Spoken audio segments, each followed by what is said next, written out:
you loving? How you loving, love tubers? How you loving? Reverend Valerie Love at your service. So I'm getting our peeps also on Facebook.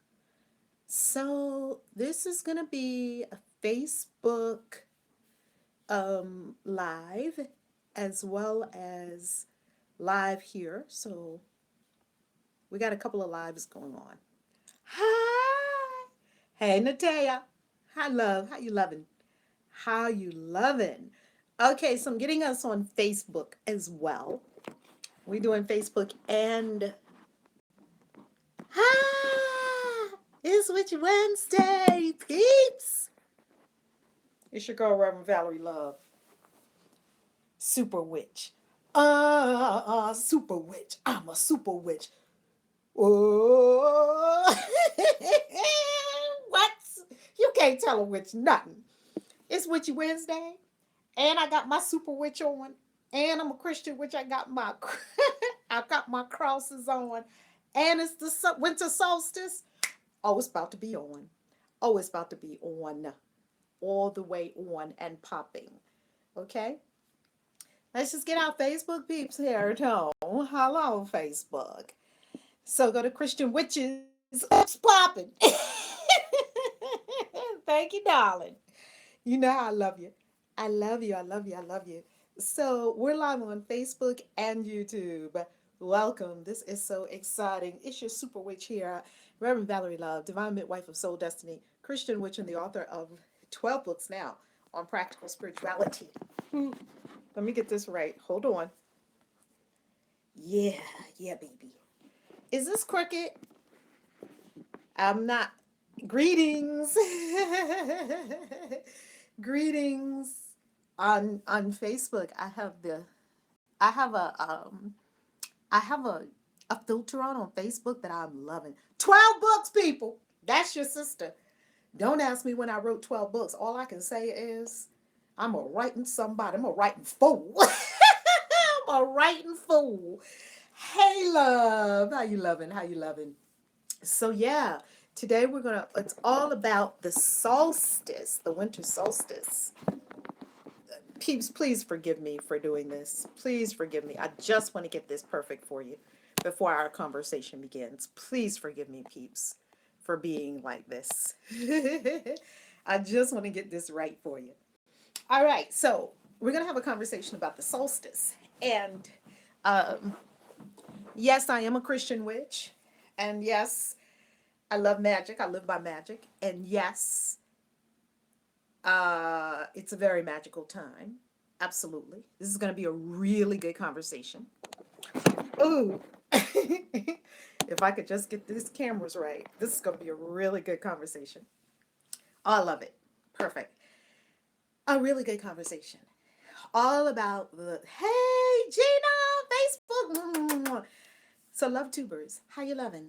How you loving? Happy Yule, happy winter solstice. So, tell me where you're coming in from. Where's everybody from? Because I'm spending the evening with y'all tonight, a little bit of time together, so that we can get on this winter solstice thing that's happening tomorrow. I love the earrings. Thank you so much, love. Thank you. So, tell me where you coming in from. Where are you coming in from? Hello, hello, Virginia Beach. Come on, magical people. New Orleans. Come on, New Orleans. LA, Seattle, Atlanta, Texas, Louisiana, DC, Atlanta, Houston, Texas, Ontario, Canada, Indiana, Fort Lauderdale, Miami, Chicago, Maine Bar Harbor. Victor, is that where you are? Hey, Victor, how you loving? Atlanta. Oh my God, y'all are from all over. I love it. I love it. I love it. So let's talk about the winter solstice. And let's talk about Yule and Christmas and all of the things. Central Islip, New York. I know that's right. Up there, upstate New York, Atlanta. Hello. So let's talk about the winter solstice. And first of all, what it is. In short, the winter solstice is the shortest day of the year, the longest night of the year. So what is that all about? That's because now the sun is farthest from the earth, right? And we have the most darkness ever. That's what we're about to enter into tonight. The most, okay, WNY state. All right. What's WNY state? I think that's New York State. We're about to have enter the darkest night, the longest, darkest night ever. You know how in Game of Thrones they said the night is dark and full of terrors, and how they would say winter is coming. That's what we have coming on. South Africa. Come on, Rhode Island. We're about to enter the darkest, oh, Western New York State. Thank you very much. Thank you. Chicago, Rhode Island. Welcome, welcome, welcome. I love you. God bless you. Welcome you from all over the world. We're about to enter the longest night ever. South Dakota, Columbia, South Carolina. Tonight, I'm going to do a reading, do a tarot reading before you go to sleep. This is the most darkness you will see until next year this time. The longest night.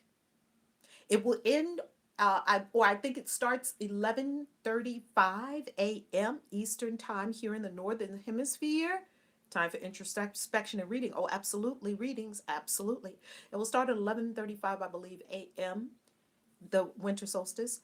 In the Northern Hemisphere, winter is coming. In the Northern Hemisphere, here in the United States, where I am in the eastern part of the United States. This is the Northern Hemisphere. For the Southern Hemisphere, it's exactly reversed. For the Northern Hemisphere, it starts for us tomorrow morning, I believe at 11:35 a.m. Now, this is what I want to talk about, especially with regard to Christian witches, because we understand that all of the major celebrations of the Christians come from the pagans, right? So we understand that, to give a backdrop, we understand all about Christ and Christ followers, Jesus, this new cult religion that, as people were calling it, like, oh, this is just pain in the neck. These people have just risen and now they're following this Christ guy. We killed the Christ guy, but this thing is still going on. So years later, it got to be such an issue. So what did they do? Constantine decided he was going to just kind of merge everything together to make everybody happy. Why? Because he was a Roman emperor who wanted rule and control of his people. Rule and control means you cannot have a faction of people over here doing what they feel like doing, a faction over here of people doing what they feel like doing, a faction of people over here, and they're not agreeing. They're disagreeing. By the way, smash that like button, baby. Smash that share button, baby. And subscribe so you know when we go live. And I love talking about this stuff. Let's get down with the Christians not knowing all their holidays come from pagan people. Hello, Christians, give this to your Christian friends because I'm about to break it down. And tell your Christian friends, you have been too long. We have had the internet for 20 years now. It is too long for people to stay ignorant.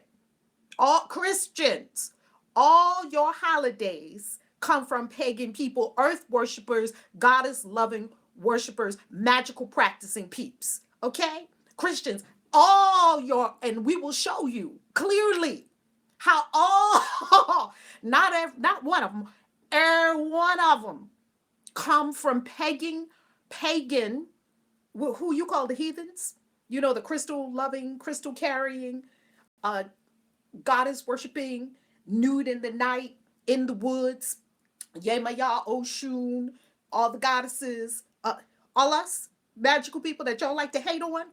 Christians, I got your girl showed up with a extra, read all about it. Okay. Now, what did Constantine do? Constantine said, I have to unify my kingdom because I can't have people all over the place. Wake the fuck up, Christian people.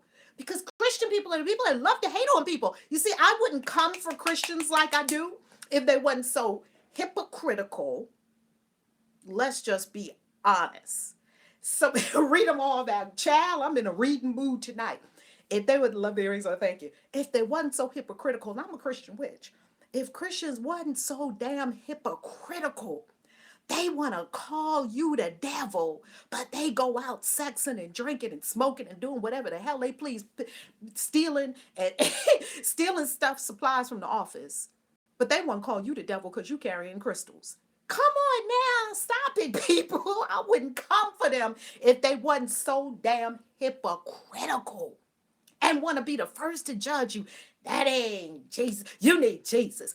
No, you need to get a life. and actually open a book other than what they tell you to open up in church, and actually open your eyes and open your ears and study to show thyself approved and really learn what's going on in this whole universe of life. And maybe the whole thing ain't what they told you in church. Can we just be real? Can we just be real? Christians, stop being so fucking hypocritical. Hey, Victor. How did I get off on that rant? I don't know, but I needed to have some of that come out. Stop being so hypocritical. Judge not that ye not be judged. You dealing with super witch here. A super witch came to take you out. And I'm time enough for the job, because let me tell you something. Stealing supplies from the office. Ain't they Diamond Blue? Diamond Blue said LAMO. Diamond Blue, but we want to call you something.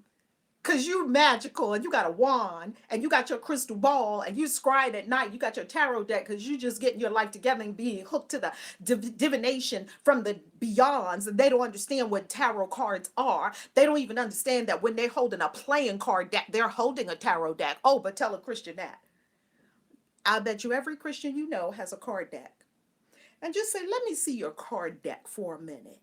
Did you realize that this card deck, hello, love, is a tarot deck? Four suits, the exact same four suits, the exact same. The Joker is the fool. They just scrubbed it of the, they talk bad about the, yeah, but I'm about to break it all down right now, Christians, so that you can clearly understand. You see, Solomon said, in all thy getting, get understanding, because in your getting your understanding, you will exactly know how this whole universe works. And it don't work how they told you in church. It just don't. And the reason that they told you how it works in church is because in church, we got the baby part of it. We got the kindergarten part of it. Don't lie, don't cheat. Here's the 10 Commandments. Jonah got ate by a whale. Okay, boys and girls, very good. You drawed a little whale on your paper. Oh, that's so cute. That's that Jonah in the belly of the whale. Good.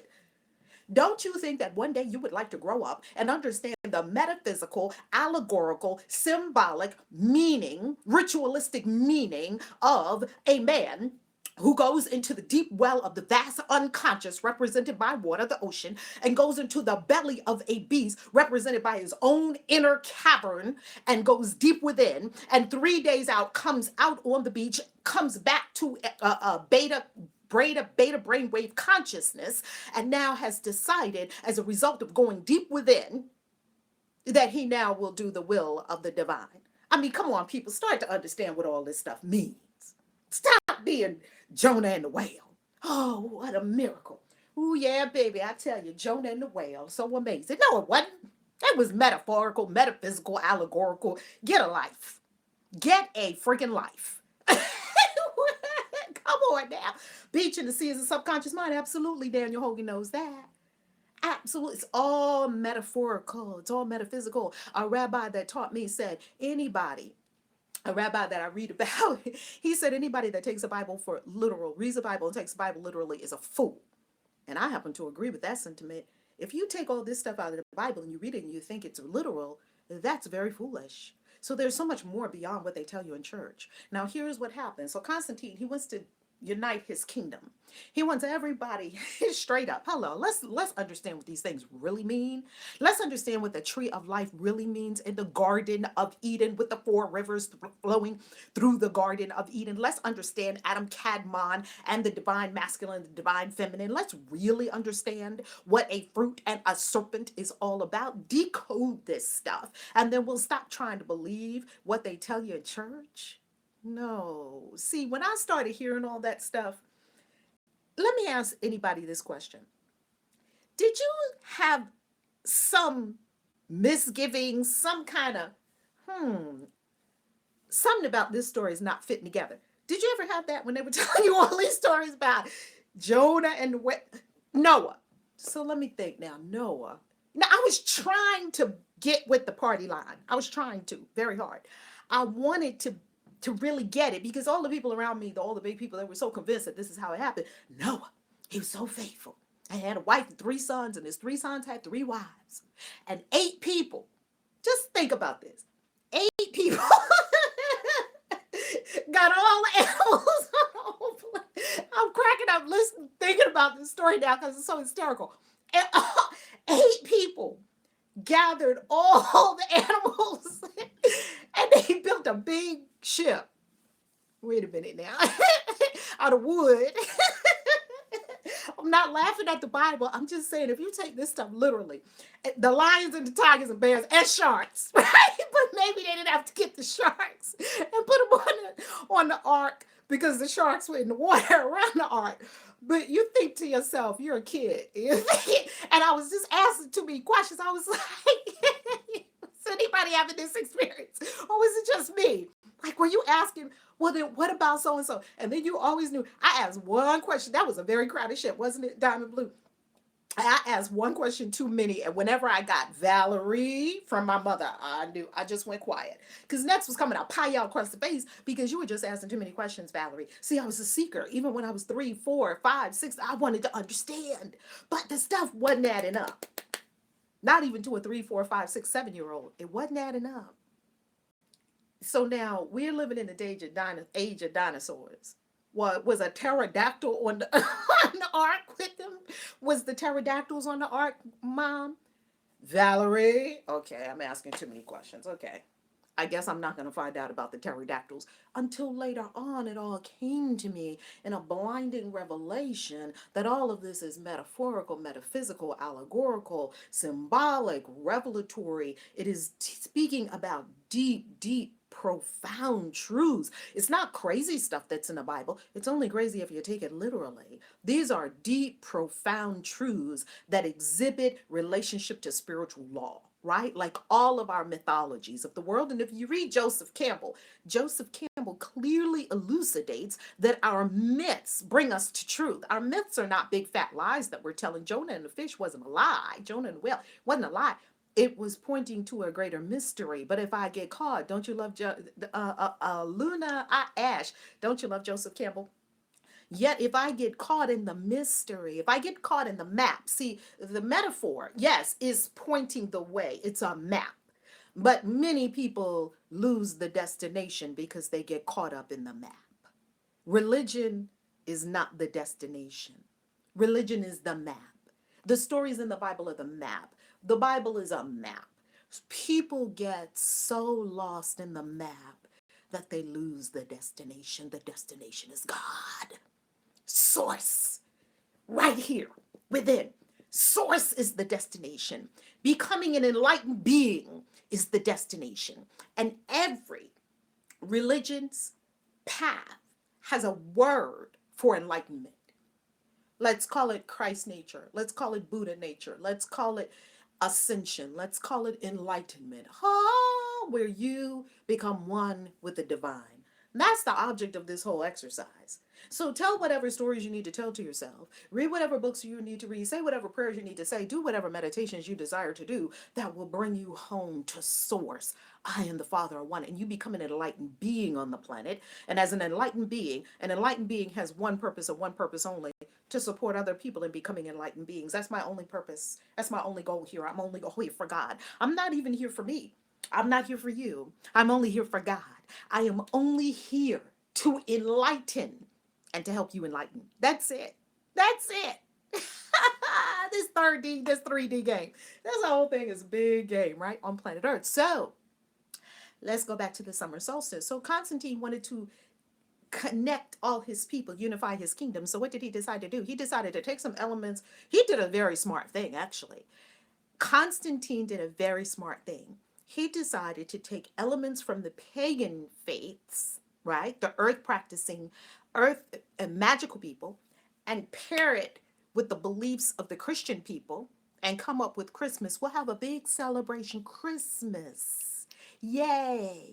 Well, right at this time of the summer, of the winter solstice, December 21st. What is the solstice? Well, the shortest night of the year. That means the darkness has overtaken us, right? And the shortest day period of the year, the longest night of the year. That means the darkness has overtaken us.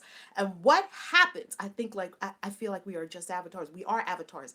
Now, what happens after you have the darkest night of the year? The sun then begins to emerge. So now you have a rising sun, SUNSON, the one and the same.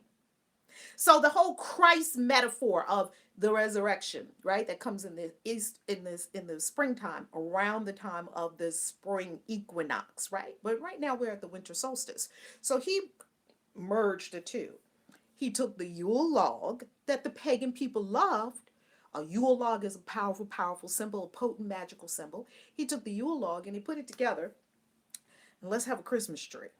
But the Christmas tree is for the baby Christ. And we're going to go with the baby Christ. And let's just make him like all of the other great saviors of the world, like Mithras of Persia. Mithras was born on December 25th. How many saviors was born on December 25th? Let's say all of them. All the saviors was born on December 25th. Look up Mithras of Persia. Born on December 25th of a virgin, had 12 disciples, died, came back to life. Sound familiar? Christ, born on December 25th. Now, we know there's no way he could have been born on December 25th if this Christ person was an actual real person, which I'm not so much interested in Christ being a real person as I am of the Christ consciousness. It's a consciousness. I'm very interested in the Christ consciousness. I'm not so concerned, was this, Christy Hill, thank you for the super chat on YouTube. Thank you. Mwah. I'm not so much interested in, is this Christ a factual person? Can we go into History Channel and find his bones over here, over there? You know, the Shroud of Turin and all that. I mean, I watch 50 million of those shows. That doesn't stir my soul as much as Christ consciousness. Can I embody the consciousness of the man that we read the red letters about in the Bible? We know that these are not the actual words of the Bible. The Bible was rewritten and rewritten and rewritten and rewritten. Yet, there is an aspect of the Bible that if you read it, you can get a rhema word, meaning that the divine in you will attune to the divine in the book, and beyond the words is a meaning. If you get caught in the words, you once again, that's getting lost in the map, not getting the destination. So when you're reading the Bible, you can get a rhema word and you can intuit into the meaning of these things, even if the words is kind of off. Because a lot of words in the Bible is off. You read it, you don't even know what are they talking about, especially in King James Version. What are they talking about? So he took the Yule log from this group of people. He took December 25th. That seems like a great savior birthday because he knew Mithras of Persia was born on December 25th. Who else was born on December 25th? Who else was born, as we know? Let's go to our history. Let's go to our spiritual understanding. What other savior was born? Somebody tell me, what other savior was born on December 25th besides Christ, besides Mithras? We got another one. Somebody else tell us. Who's the other one? Let's go to Egypt. Heru. Beautiful. Let's go to Egypt. Buddha. Oh, Buddha was too. Krishna was too. Wow. And let's go to Horus. Horus is same thing. Isis, Osiris, Horus. Horus, that's right, is supposedly also born on December 25th. Born of a virgin. This is a common theme, a common thread. So if you look at a book called I've just got to the chat. Those earrings are on. Thank you. Come on, welcome in. So if you look at this movie called Zeitgeist, you will understand what this whole thing is about. Thank you for the super chat, Miss Virgo. No such a language as Hebrew, it's German, Yiddish. Interesting. Daniel Hogan, very interesting. So if we consider that we've had many saviors born on December 25th, born of a virgin, 12 apostles, then we start to piece this whole thing together that maybe Christ wasn't who they said he was. Maybe he was even more than what we thought when we thought of him as a regular human. Yes, I'm a Christian witch. Now, my master teacher is Christ. Jesus, the person that walked on the planet, Yeshua ben Joseph? No, not Yeshua. Christ. Christ, the ascended master. You see, Christ is different from Jesus. There's two different things going on here. Jesus, we don't know who Jesus is. They say it could be an amalgam of perhaps three different people. At the time, one was kind of magical. One was kind of making, could heal people, and one was kind of, so they kind of made an amalgam. And you know, when you do something great, you keep going, you keep going, you keep going. The legend gets bigger and bigger and bigger. So we now have this Jesus figure.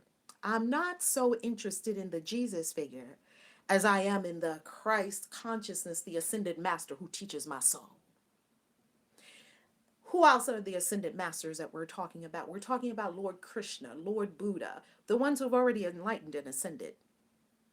That now, Lord Arcturus of the Arcturians, who now take us into their classrooms. They have classrooms, they have universities, they have schools. They take us to their schools at nighttime and train us in the ancient mysteries. And the ancient mysteries, if you don't, yeah, thank you. Look at that. If we don't understand the ancient mysteries, if you don't understand what was going on in Egypt, how can you expect to understand anything in your day-to-day life? Why do we even study the ancient mysteries? The reason we study the ancient mysteries and the winter solstice and the times and seasons and the months and the years and the celestial bodies, why do they have importance? They have importance because they're affecting our lives every single day. This is not some old ancient, wisdom in dusty books on a shelf or just hieroglyphics on a wall in a temple in Karnak, Egypt, where I'll be going in March. This is not just dead old stuff written by a bunch of old people that lived here thousands of years ago. Zeitgeist, watch the zeitgeist. This is relevant, practical, spiritual law that actually will work every time right now on your life. Sister of a Distant Moon, thank you for the 1111 super chat. Y'all are giving me my life. Y'all are giving me a very Merry Christmas even before Christmas. Thank you. Happy winter solstice. So this has meaning for our life, and this is part of cracking the code. And when you crack the code of the universe, you actually crack the code of your life. Your life starts working better and differently. You start working better and differently. Thank you, Dina, for the super chat. I love you. Thank you. God, I'm getting richer and richer right on this live stream. Y'all are so lovely. Please take pictures when you go to Karnak, Egypt. I'm gonna go live. If they let me go live from inside a temple, I'll be like, love tubers. Look at this temple. Jackie, did you get my super chat at 24? Yes, I did, Christy. Mwah, mwah, mwah. Thank you, thank you, thank you. I will be right there in Egypt, and I will be live streaming if they let me from the temple. Love tubers. Look at this temple. Y'all know how I do. I couldn't live stream from China. We went to the most incredible Buddha. The Dragon Gate Grotto where they had the Buddhas in the wall. Oh my God. The thing was so amazing. I could not live stream from there because they got the firewall in China, and China don't let you go on Facebook, YouTube, WhatsApp, none of that. All banned in China. Hong Kong, they was with it. You can get anything in Hong Kong. But China, they ain't let me do all that, love tuber. So I could not come to you live from China. That was not happening. But anyway, next time I come, I think I just need to get one of those little what do they call it? They call it something where you can still do all that stuff in China without even concerning yourself. But anyway, let's go back to Constantine. So we have all this marriage of these elements coming together. So we have the Yule, Christmas. We have the Savior. So the Jewish people will be happy. The people, not even all Jewish people, because all Jewish people weren't trying to get with Christ, right? So we get the Jewish people happy, and we got to also make sure that these Christian people are happy. And then we're also going to take some elements. In addition, if you look up a Christmas card, look up, one time I just did a study and I just looked up every one of these Christmas elements and see where it came from. Not one was not from pagan people. Not one. From the Christmas card, all from witches.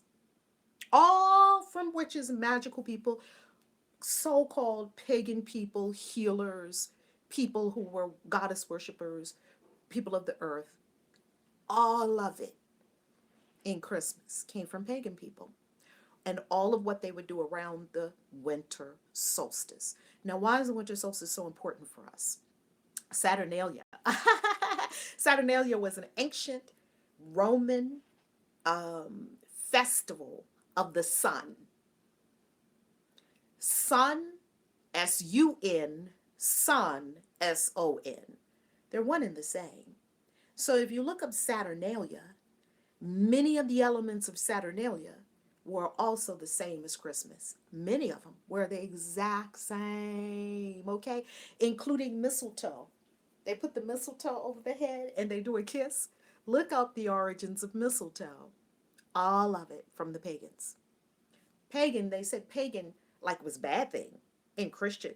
Pagan's not bad. Pagan is simply a person who is an earth-based religion. A pagan person And I don't want to simplify paganism for people who are pagans, because I have a deep, profound respect for all pagans. And not all pagans are the same. Not all witches are pagans, not all pagans are witches. So I have a profound respect for people who are pagans.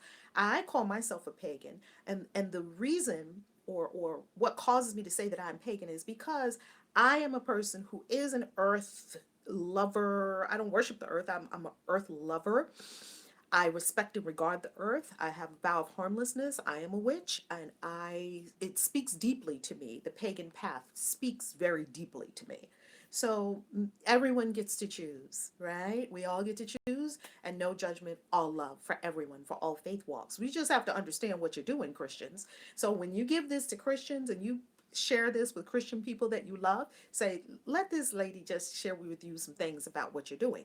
Now, if we go to Easter, once again, Easter, pagan holiday, Ostara, Ostara, look her up. She is the goddess of fertility that Easter is named after. What's her totem? The hare, the rabbit. Now, please answer this question for me that no one could ever answer when I was younger. How did the Easter bunny, the eggs, and all this Easter stuff get mixed up with, supposedly this is the resurrection of the Christ? How did they come together? I couldn't understand that when I was little. Nobody, of course, bunnies are the symbol of fertility. Astara, the goddess Astara. What is her time? Her time is Easter, the time where we have the new blossoming of the greenery, the earth, spring. I couldn't understand right, renewal and all of that. I couldn't understand, how did the bunnies, no one could ever explain it to me. How did the bunnies and the eggs come with Christmas? Come with Easter and Jesus' resurrection. I could not understand it till I started studying. Oh, when I studied, I found it all. It was all right there. That's why they say study to show yourself approved. You saw the melding of paganism and Christianity. So, but Christian people would call me, you're a Christian witch. Well, I would say that all Christians are Christian witches, because all of you got all your stuff from pagan people. Hello? Right? So I didn't understand how it happened. Now I do. Why? I just studied and it all made sense. Oh, Easter, spring, the renewal, rebirth, fertility of the earth, everything turning green, flowers blossoming everywhere. This is the goddess Ostara. Easter, Ostara, same exact name, just different languages. And it made perfect sense. It made perfect sense. And I believe Constantine, who did a lot of this, and many of the ancients who did a lot of this melding together, I thought it was a very smart idea. It was very smart. Now, back to the longest night of the year that we are about to embark on. Do readings. Sleep, get a really good night's sleep tomorrow on the solstice. I learned the most from your videos. Yeah! Because let me tell you something.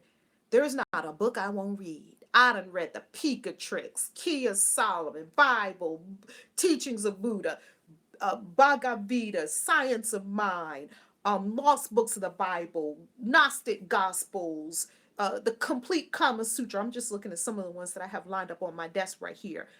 A Course in Miracles. I will read it all. I study.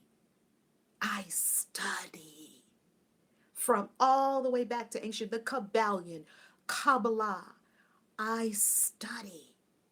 And trust me, if you study, somebody already put it in a book. I promise you. You'll find all of this stuff in a book. Science of Mind is so good. Oh my God, I love Science of Mind.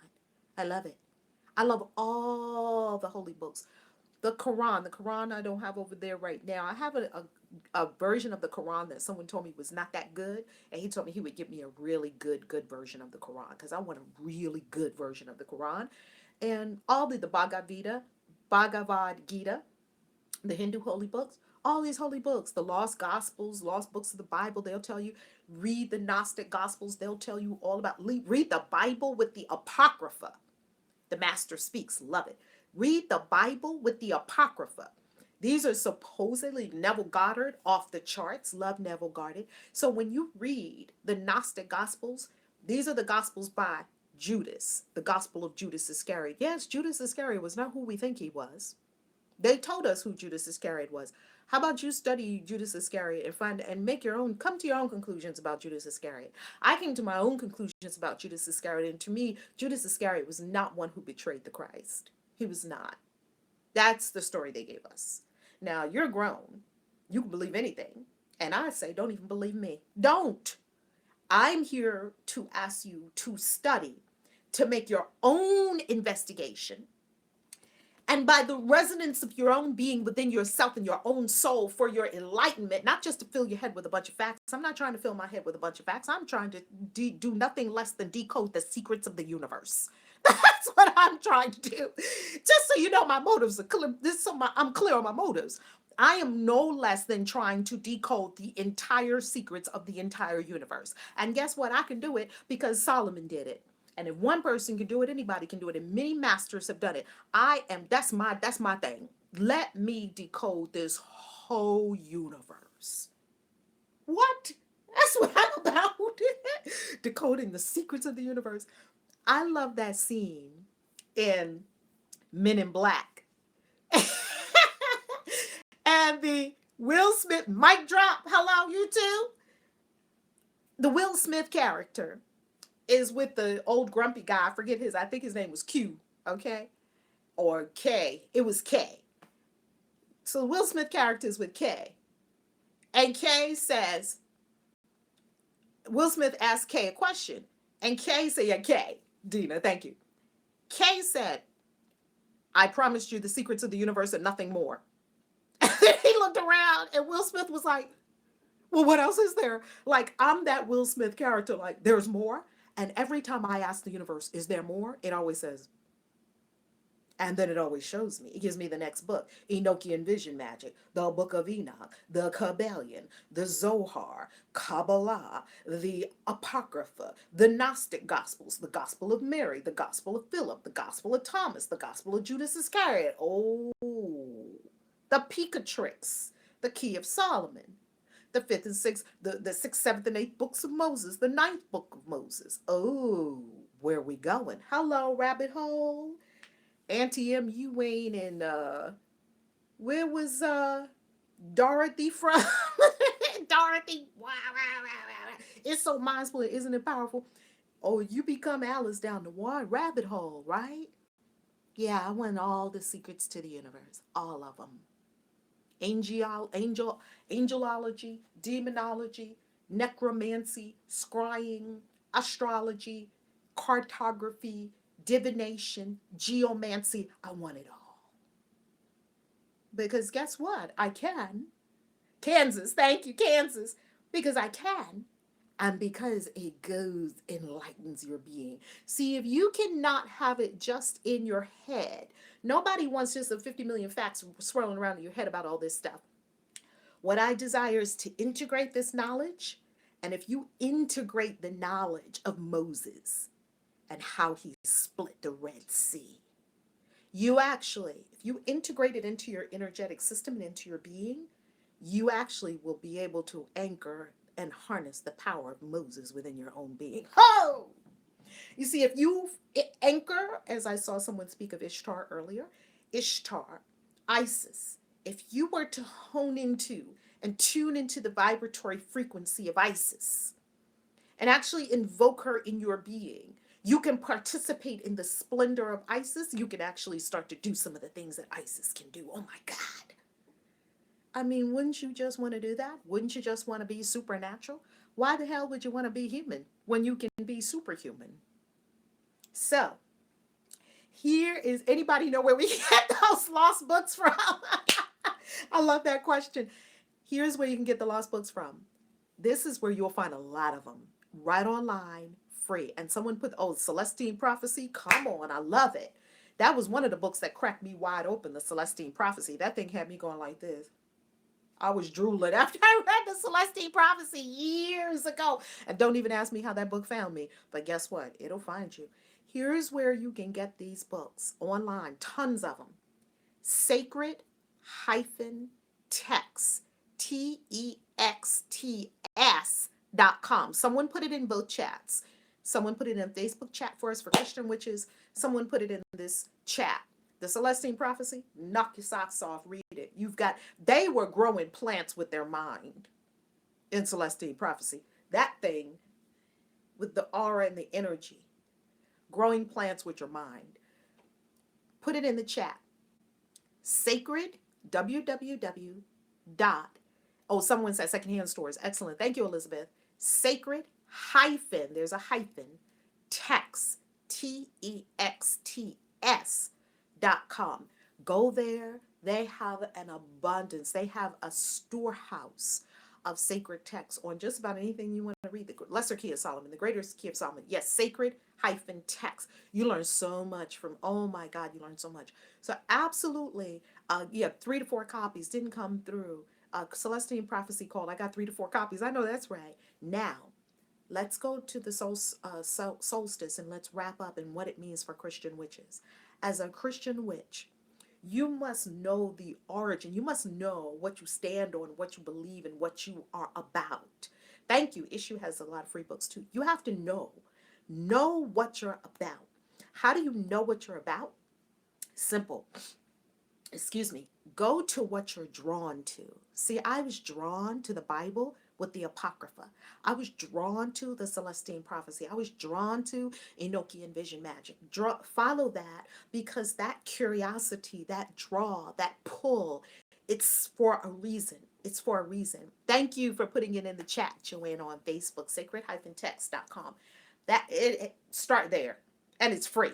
And oh my goodness, it's got everything you can imagine. You can stay on there for days, weeks, months, years. You could stay on that website. And I love their versions because they're very well edited, and they're very well curated so that they don't really have junk on that website. You get some junk copies of the Lesser Key of Solomon, and 1 or 2 of the words are wrong. You try to go do that spell and your whole house blow up. And you realize you was wasting. You got an old crazy PDF. Please stop doing that, magical people. You cannot do a free PDF of magic, of the Lesser Key of Solomon. I wish people would stop doing that. They get the Lesser Key of Solomon, some old PDF. Where did you even get the PDF? With the wrong symbol. The symbol was copied 1 times too many, and the symbol is like this, and it's supposed to be like this, and you went and did it like that. And well, what did you get from that spell? Okay? You wonder why a demon is following you around and everything else blew up in your house, and your relationship's looking crazy, and you can't hardly get out of bed, and you sleepy and all that. You done got the wrong PDF. Oh my God. This is your life. You can't get a cheap PDF copy of oh my God, Sacred Text was it when you began your path? Excellent. Furniture moving and whatnot. Come on to tell you. You be wondering what happened. You didn't close a portal after you finished. This magic cracks me up. You draw a circle and you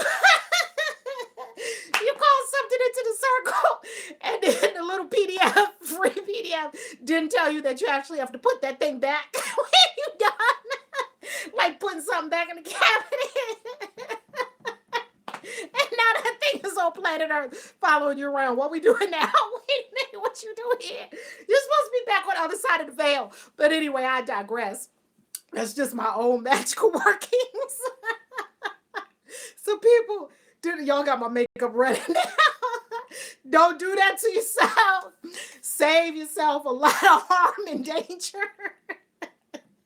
Get a good version of these magical texts. Don't just get any old thing. Pay some good money. Get some good magical books that you know are real, by real magicians that really will work.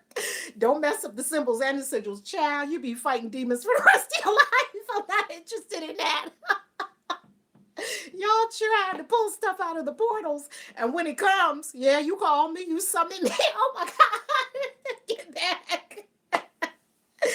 Oh my God, don't let me laugh. Sister of a Distant Moon, you know what I'm talking about? Oh my God, Sister of a Distant Moon, everybody's crying and cracking up. All in 1 too many spells went bad, okay? We don't have to do that, people. There's an easier way to do magic. A much more joyful way to do magic. Let's get it straight from the beginning. How you going to do this magic spell? Get your correct implements, have your correct sigils, study first. Some of these magical undertakings, that back in the day, it would take them a year maybe just to do one spell, but we in this magical, we want everything microwave. Do you know that it used to take people sometime a year, 2 years just to do one magical working? Why? Because you had to wait till the sun got into, if you have to wait till the sun goes into Capricorn, and let's say the sun is not in Capricorn now, and maybe it might take 10 months. Cleanse your space, honey. Okay, thank you, Natea. It might take 10 more months from wherever the sun is now to actually enter Capricorn for the magical working of the spell. Plus, if you're going to do this magical working of the spell on a certain day at a certain time, plus the magical implements that you're creating for the spell, you can read all about this in the Picatrix. You can read all about this in the Key of Solomon. The Picatrix is big on astrology, that even the magical implements that you'll make, the sigils that you'll make, tears right now. I don't know what I got myself into. Let me tell you. Oh, trust me. The sigils that you will make, some of them, they must be made under a certain moon in a certain constellation, not just any time. So if you're making this sigil and you're making a talisman, and let's say the talisman is going to banish sickness from people forever. Give you an example. In the Picatrix, it's called Picatrix. P as in Peter, I-C-A-T as in Tom, R-I-X. The Picatrix. The Picatrix. Okay, time and effort. That's right, time and effort. This is not instant stuff. Magic is not instant. Don't try to have it be, yeah, you have to learn all of this, right? Picatrix, thank you. Yes, Shanna, witchcraft is about learning, wisdom, and knowledge. Exactly. Not about some instantaneous overnight spell. We want to learn. So sometimes if you're going to make a talisman, this was in the Picatrix, and there was a person who made a talisman that banished poison, right? So if you drank poison, you got this talisman. The talisman, I believe, was on a stone engraved, made under the right moon, the right constellations, because you're asking all that energy to infuse into the talisman. The talisman then put into a cup, swirled around with other fluids. You got to even have the right incenses. You have to sense yourself. In the Picatrix, they do a lot of with incense. So the incense also has to match. So you're sensing yourself with the incenses of this particular talisman. Well, he made this talisman and somebody drank poison. And the talisman, he took the talisman, he put it into the cup, and you can use the talisman over and over and over again, right? He put it, and you keep the talisman in a certain way. So of course you have to keep it either wrapped in silk, or you're going to keep it in a certain kind of box, a certain kind of wood box, and it takes time to build all these magical implements. It's been taking me years to build magical implements. This is not some overnight kind of thing that you're going to have. Secrets to the universe are not overnight, okay? So he took this magic potion with the talisman. The person had drank poison. He drank the antidote with the talisman. The person sat right up, was perfectly fine. The poison had no effect on them. He saw it, a magician saw it, and said, I'm going to create that same thing. And he did. And it took him a long time to create it, a long time in terms of what people would think now, because he had to do it by the right constellations and all the steps. So even when you read the Key of Solomon, you're going to see that it's going to take time. And if you want to talk to a person who died, person on the other side, give you another example. Let's say you want to talk to a person who died in war. There's a time that you talk to people who died in war. If you want to talk to a person who on the other side who died of a disease, there's a time that you talk to a person that died of a disease. See, if you want optimal results, you don't want the spirits to be showing up, smacking you around like, what you doing when you called us up? No, you want to be the one who is in order of this whole thing. And you want to be the one that's in command. And you will get some command if you read the Key of Solomon, because in the Key of Solomon, Solomon goes in. Solomon teaches you how to summon any spirit from any dimension at any time you want to. He will show you exactly what to say. And Solomon was such a bad magician that he said if they didn't come, He would tell them, I will banish you to the pits of hell and burn and chain you with chains of fire, such that you will not be able to release yourself for the rest of your existence. Oh, Solomon would banish some stuff. But then again, his father was David, and David was a hexer. You read Psalms, David could hex you like nobody's business. Yeah, they say Psalms is about praise, but for me, Psalms is about hexing too. You want a good hex? David. David could hex your children, your farms, your fields, your money, your man parts would fall off. What? David could hex like nobody's business. I've never read any hexes like David's, and I'd be like, dang. I'd be feeling like the stuff was happening to me because it was real, it was on point.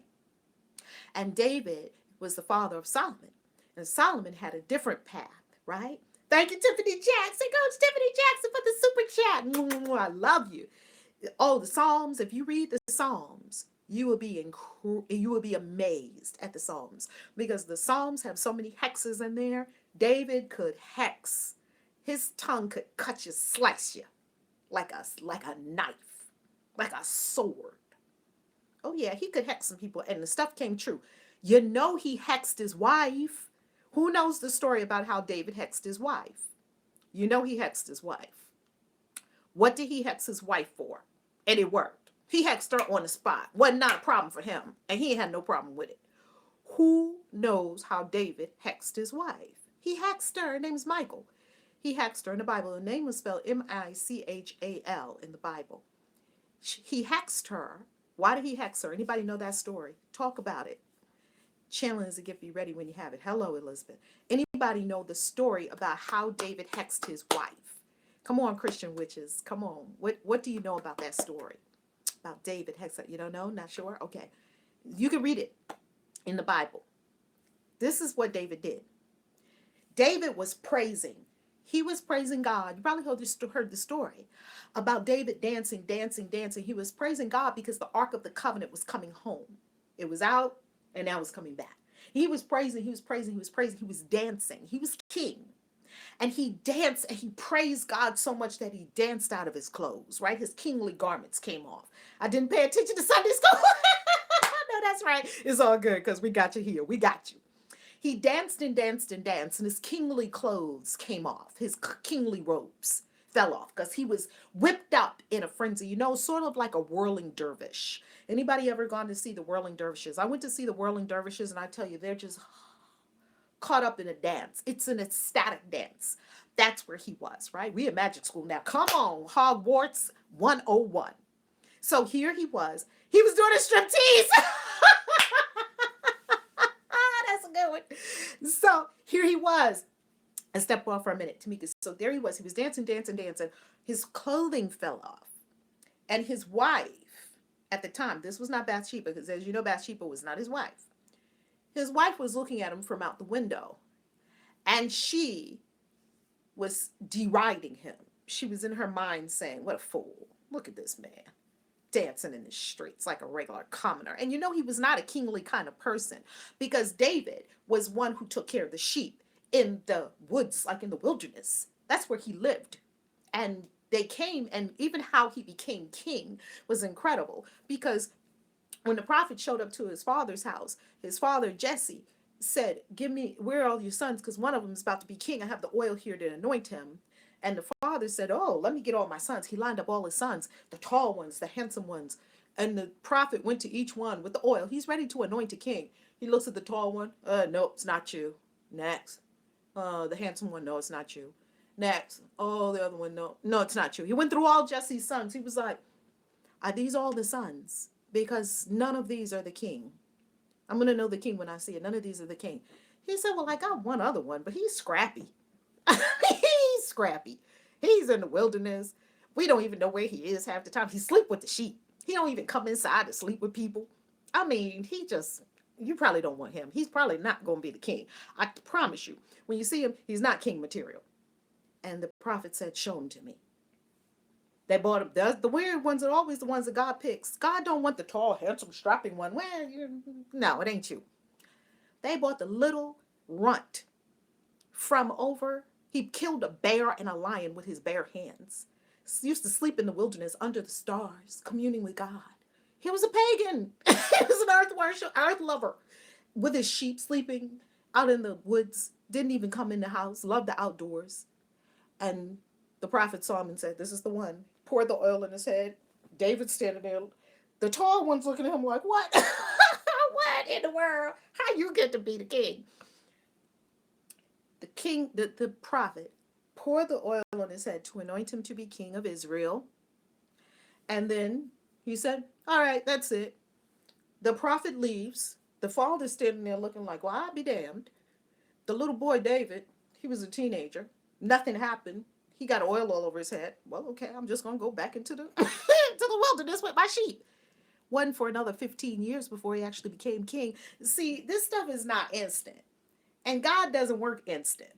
If you don't want to go through the process of becoming all powerful as a mage, as an avatar, as a light worker on this planet who can freaking raise the dead, if you don't want to go through the process, which I'm sure is going to be longer than 15, 20 years, hell, I've been doing this for many, many, many, many, many years, and we'll continue doing it for the time that I'm on planet Earth. What else am I going to be doing other than decoding the secrets of the universe? Right? Yes, I want to go through the process. Go through the process, because I promise you, oh, the process, it's delicious. And the results are, oh my God, you become supernatural. So here David was. He's dancing. So that was the background of how David became king in the first place. Years go by, we know David's story. Now he's dancing. He's praising God. He's praising God. He's caught up in the spirit, right? You know how people in church, they get caught up in the spirit, then they start running around the church. That was like, so he comes back home. Whoo, that was good. And his wife says, "Don't you think," here she gonna go in on him, "don't you think that was very undignified of you? You're the king. And you are not supposed to be with the commoners, dancing out of your clothes. You look ridiculous." Now, maybe some part of what she was saying was accurate. Maybe the king, best live feed my bedtime story in bed. Love it. I love it. Bedtime stories, I love it. Thank you so much. Maybe she was accurate. Maybe she felt like he should be more dignified. I don't know, maybe. But guess what? It came out like hate. And guess what he did? He turned and he looked at her. Here comes the hex. He turned and he looked at her and said, "Your womb is shut from this moment on. You will never have a child." Then he turned around and went on his business. And that woman was barren her life. He shut up her womb with a word. I wouldn't mess with David. From that moment forward, her womb, clamp, done. Now, David, he was the father of Solomon, and Solomon was a badass magician. I mean, these people were working on some stuff that was way beyond what you think you're going to get on Facebook. I mean, way beyond.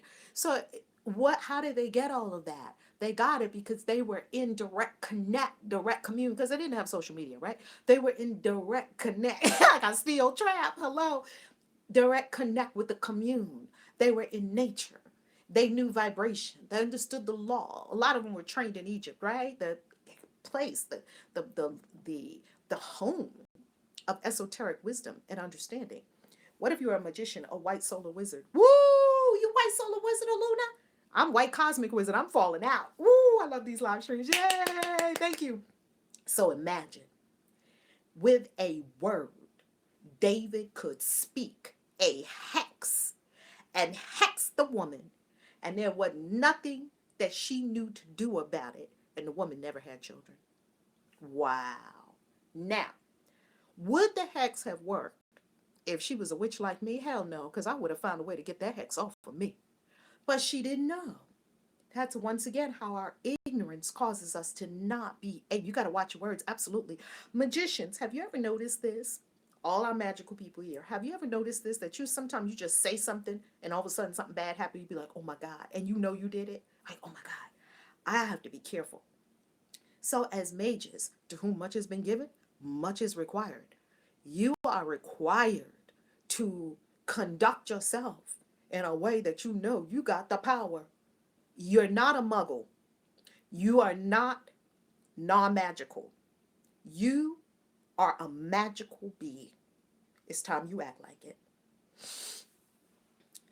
And let's start tomorrow with the winter solstice, the darkest night of the year, the longest night of the year. Use that darkness to turn within. Thank you, Tia, for the incredible super chat. I love you. Use that darkness to turn within and explore your own darkness. Do shadow work. I'm going to do some shadow work with this. Do shadow work. What is shadow work? Shadow work means going into the deep, darkest dungeon cavern of your own soul, all the unexplored depths of your own unconscious, and find out what's in there. It's a beautiful thing to do.